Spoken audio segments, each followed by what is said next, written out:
दर्शकों, 7 नवंबर 2025 को supreme court का एक ऐसा ऑर्डर आया था जिन्होंने सारे स्ट्रीट डॉग्स की दुनिया ही बदल के रख दी। सुप्रीम कोर्ट ने यह कह दिया कि जितने भी स्टेट्स हैं, जितने भी यूनियन टेरिटरीज हैं, वहां पे जितने भी एजुकेशनल इंस्टीट्यूशंस, जितने भी ट्रांसपोर्ट हब्स, जितने भी हॉस्पिटल्स के आसपास स्ट्रीट डॉग्स हैं, उनको ले जाया जाए और उन्हें शेल्टर्स में डाल दिया जाए और उनकी देखभाल अब शेल्टर्स में हो, ना कि सड़कों पे।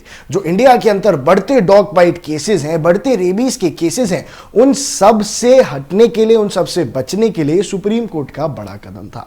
अब इसने सोसाइटी को दो पक्षों में बांट दिया। एक जो डॉग से परेशान है, जो डॉग बाइट से डरते हैं, और दूसरी तरफ जो एनिमल लवर्स हैं, जो चाहते हैं कि ये डॉग्स फ्रीली घूम सके और इनको शेल्टर्स में ना डाला जाए। लेकिन एक बड़ा सवाल उठता है दर्शकों कि जितने डॉग्स, जितने स्ट्रीट डॉग्स इंडिया के अंदर हैं, क्या हमारे पास उतने शेल्टर्स हैं? उतने तो छोड़िए, क्या उसके आसपास भी वो नंबर है? इन स्ट्रीट डॉग्स का असल में होगा क्या? ये क्या वहां कैसी जिंदगी जिएंगे? इनको शेल्टर के अंदर खाना पानी मिलेगा भी कि नहीं? कई सारे सवाल हैं और उस सब के बारे में मैं आपको बताने वाला हूं इस वीडियो के अंदर। नमस्कार दर्शकों, आप देख रहे हैं इंडिया न्यूज। मैं हूं आकर्ष कौशिक और इस वीडियो में मैं आपको कंपेयर करके समझाने वाला हूं कि भैया कहां कितने स्ट्रीट डॉग्स हैं और कितने हैं उनके बदले में शेल्टर्स, और कहां जा रही है ये डिबेट। ये फैसला करना आपको है। मैं आप तक सारे फैक्ट्स पहुंचाने आया हूं। सबसे पहले तो सिर्फ मुंबई की बात करते हैं और मुंबई के एग्जाम्पल से पूरे देश के बारे में समझना चाहेंगे। मुंबई के अंदर 90,600 स्ट्रीट डॉग्स के आसपास है, यानी करीब करीब 1 लाख स्ट्रीट डॉग्स, अगर थोड़ा ऊपर नीचे भी हम ले ले तो। लेकिन इनको रखने की जगह कितनी है? सिर्फ और सिर्फ 8, यानी 1 लाख स्ट्रीट डॉग्स को आप सिर्फ 8 डॉग शेल्टर्स के अंदर कैसे रखेंगे? एनिमल शेल्टर्स दिल्ली और मुंबई जैसे शहरों में फिर भी हैं, पर सिर्फ डॉग शेल्टर सिर्फ 8 है। और एक बात यह भी ध्यान रखिएगा कि एनिमल शेल्टर्स के अंदर हम काउस को भी इंक्लूड करते हैं, तो जितनी गौशालाएं हैं वो भी हम एनिमल शेल्टर के अंदर उनको मान सकते हैं।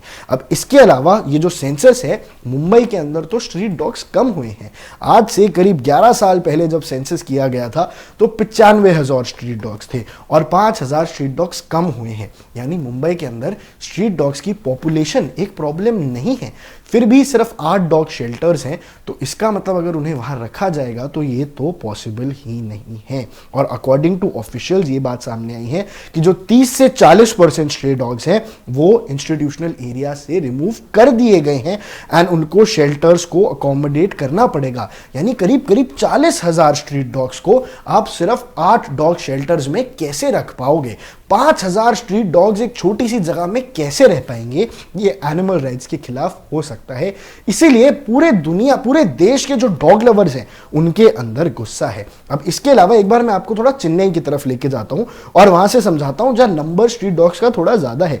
चेन्नई के अंदर तमिलनाडु के एक सर्वे ने यह फाइंड आउट किया था कि वहां 1.8 लाख डॉग्स हैं, यानी 1,80,000 स्ट्रीट डॉग्स हैं 2024 के अंदर, और 2018 से ही 57,000 की बढ़ोतरी हुई है। यानी चेन्नई के अंदर स्ट्रीट डॉग्स एक बहुत बड़ी प्रॉब्लम है। चेन्नई के अंदर स्ट्रीट डॉग्स की पॉपुलेशन बहुत रैपिडली बढ़ रही है, क्योंकि अगर आप देखो 1,20,000 से सीधा 1,80,000 हो जाना 6 साल के अंदर, ये अच्छी बात नहीं है। क्योंकि अगर आपकी 30 से 40% डॉग्स की पॉपुलेशन बढ़ेगी तो ये आपके लिए प्रॉब्लमैटिक है। इसके अलावा अगर देखो पूरे तमिलनाडु के अंदर करीब करीब 4.5 लाख स्ट्रीट डॉग्स हैं और हाउसेज जो परमानेंटली उन्हें शेल्टर देते हैं उसके लिए जरूरत होगी कम से कम 2,000 एकड़ लैंड की।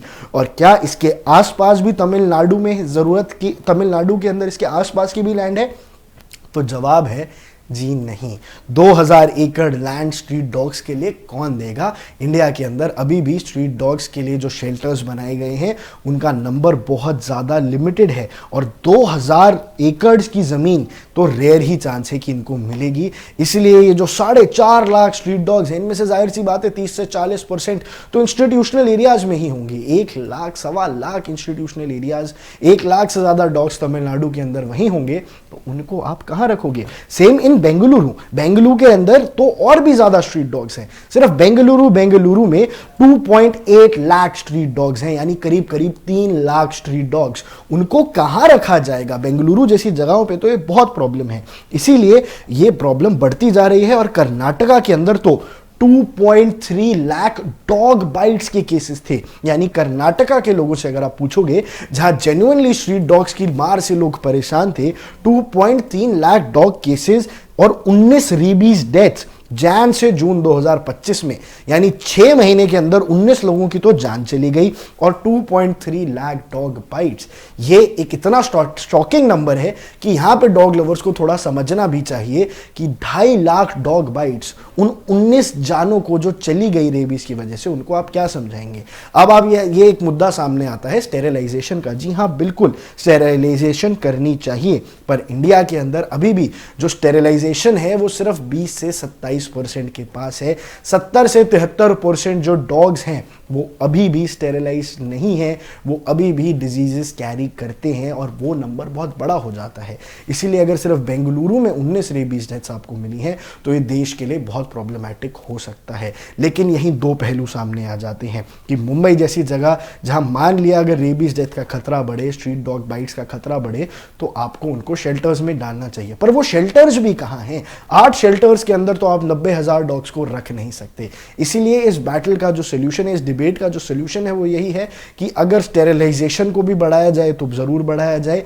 लेकिन अगर आप डिसाइड करते हैं कि आप इन डॉग्स को रखेंगे आप शेल्टर्स के अंदर, तो वो शेल्टर्स होने भी तो चाहिए। दिल्ली के अंदर भी प्रोटेस्ट चल रहे हैं, दिल्ली भर के डॉग लवर्स एक तरफ आके इसके अगेंस्ट प्रोटेस्ट कर रहे हैं। लेकिन बात वही है कि अगर डॉग शेल्टर्स बनेंगे तो देश की सेफ्टी के लिए डॉग्स को वहां पे भेजा जा सकता है। पर क्या वो शेल्टर्स बनेंगे, वो कितने अच्छे होंगे, कितने रहने लायक होंगे, खाना मिलेगा कि नहीं, सवाल बहुत सारे हैं। और आने वाले समय में जो भी अपडेट होगी हम आप तक पहुंचाते रहेंगे।